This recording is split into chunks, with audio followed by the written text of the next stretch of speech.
Bismillahirrahmanirrahim. Assalamualaikum warahmatullahi wabarakatuh.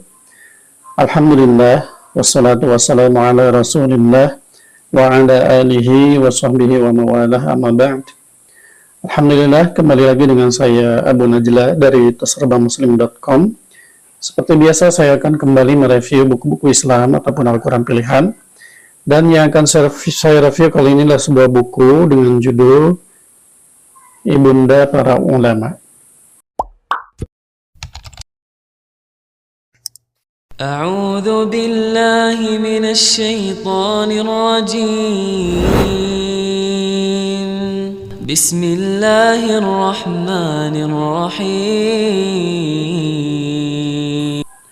Nah, ini buku ini sangat menarik ya, khususnya mungkin ini bisa dijadikan rujukan untuk para ibu-ibu atau para akhwat yang ingin memiliki anak-anak yang soleh dan solehah. Bagaimana pendidikan para ibu ini bisa kita teladani atau ibu-ibu teladani di masa kini gitu ya. Nah, ibunda para ulama. Kita sering mendengar kehebatan Imam Asy-Syafi'i rahimahullah atau Imam Malik bin Anas dan seterusnya lah. Banyak ulama-ulama yang ternyata kalau kita buka sejarahnya itu ada sosok ibu atau sosok lain yang menjadikan mereka sehebat itu. Di antaranya yang paling terkenal yaitu para ibundanya ya. Hanya di sini judulnya Ibunda Para Ulama. Buku ini tidak terlalu tebal ya teman-teman. Untuk tebalnya ini hanya ada 302 halaman dengan banyak sekali ulama yang dibahas di dalamnya. Langsung saya perlihatkan saja daftar isinya. Oh ya, ini penerbitnya dari penerbit Pustaka Al-Inabah. Nah, kita lihat di sini daftar isinya. Yang pertama ada pengantar penerbit, daftar isi, skapur siri, kata pengantar, mukadimah. Mukadimah tentang peran ibu dalam mendidik anak. Nah, karena hebatnya seorang anak biasanya itu tergantung ibunya. Karena ibunya kan yang mengasuh. Kalau bapaknya kan kebanyakan mungkin umumnya bapak-bapak itu ada di luar mencari nafkah gitu ya. Nah, tapi kalau di sini dijelaskan peran ibu dalam mendidik anak. Kemudian kriteria ibu yang baik dalam Islam. Kemudian sebuah pelajaran berharga. Nah, di bab pertama ini, ibunda para ulama salaf, ulama terdahulu gitu ya. Di sini yang pertama ada ibunda Anas bin Malik radhiyallahu anhu. Ini sahabat ya, Anas bin Malik. Ada Anas bin Malik, ada Malik bin Anas, gitu ya. Nah, di sini yang pertama ini adalah Anas bin Malik radhiyallahu anhu. Di belakangnya ada Ummu Sulaim radhiyallahu anha, ibunya. Jadi yang membuat salah satu yang membuat Anas bin Malik ini begitu soleh ataupun hebat ya. Selain karena bimbingan Rasulullah SAW, juga ada bimbingan dari Ummu Sulaim sebagai ibunya. Kemudian di sini mengenal Ummu Sulaim, kecerdasan Ummu Sulaim, ketabahan Ummu Sulaim, kematangan berfikirnya, keturunan yang diberkati, dan lain-lain. Kemudian selanjutnya ada ibunda Urwah bin Zubair. Ini juga sama ya, Urwah bin Zubair, anaknya Zubair bin Awam. Nah, ini juga hebat. Salah satu faktornya yaitu karena ibundanya. Di sini dijelaskan kegambaran ketabahan Asma, kemudian keberanian dan kepahlawanan Asma, kedermawanan Asma, sifat bijak Asma, dan lain-lain. Kemudian yang selanjutnya ada Ibu Susu Hasan Al-Basri. Ini salah satu ulama ya, sudah masuk ke golongan tabi'in mungkin ya ini, atau tabi'un tabi'in, Hasan Al-Basri. Nah, ini menjelaskan tentang pengaruh nutrisi bagi kepribadian anak. Kemudian biografi singkat Ummu Salamah, Mutiara Hikmah Hasan Al-Basri, dan seterusnya. Saya percepat saja ya. Kemudian di sini ada Ibu Hasan bin Sholih bin Huyai. Sekelumit tentang Hasan bin Ali bin Sholih bin Huyai, kezuhudan Hasan bin Sholih, dan seterusnya. Kemudian ada Ibunda Rabi'ah bin Abi Abdurrahman. Kemudian ada Ibunda Imam Asy-Syafi'i rahimahullah. Ada nasihat-nasihat berharga Imam Asy-Syafi'i, keramahan Imam Syafi'i, ketabahan dan kepasrahan Imam Syafi'i menjelang wafat. Kemudian ada nenek dari Omar bin Abdul Aziz.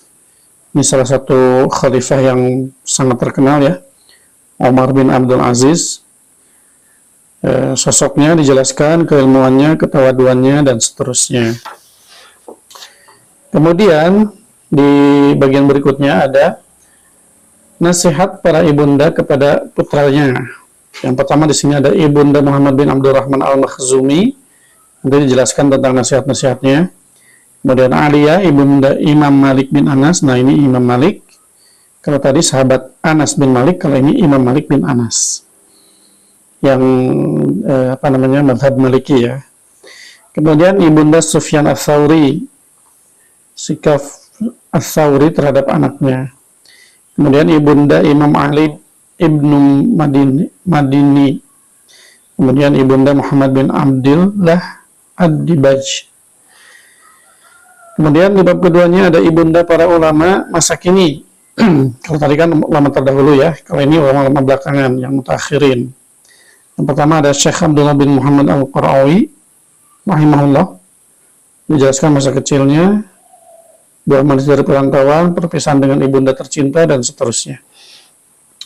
Kemudian Syekh bin Bas. Nah, ini baru juga ya, mungkin 20 tahunan yang lalu baru wafat ya. Kemudian siapakah beliau di sini jelaskan. Kemudian Syekh Ali bin Muhammad Al-Sinan, kemudian ibunda ulama Mauritania, kemudian Syekh Muhammad Al-Amin As-Sinkiti, kemudian ada Syekh Muhammad Hasan bin Dedew. bin Dedew. Kemudian di sini juga ada ibunda para mujahid. Yang pertama ada Nusaibah, mujahidah pencetak para mujahid. Kemudian ada Al-Khamsa, ibunda mujahid-mujahid sejati. Ibunda Harithah bin Suraqah, ibunda mujahid muda. Terakhir di sini ada maraji atau daftar pustaka lah kurang lebih. Saya perlihatkan selintas ya isinya. Nah, ini ada bab 1, ibunda para ulama salaf. Tadi ibunda Anas bin Malik. Ini ya, tulisannya seperti ini. Tuh, disertai juga dengan dalil-dalil ya. Nah, jadi sekali lagi ini sangat saya rekomendasikan untuk para ibu-ibu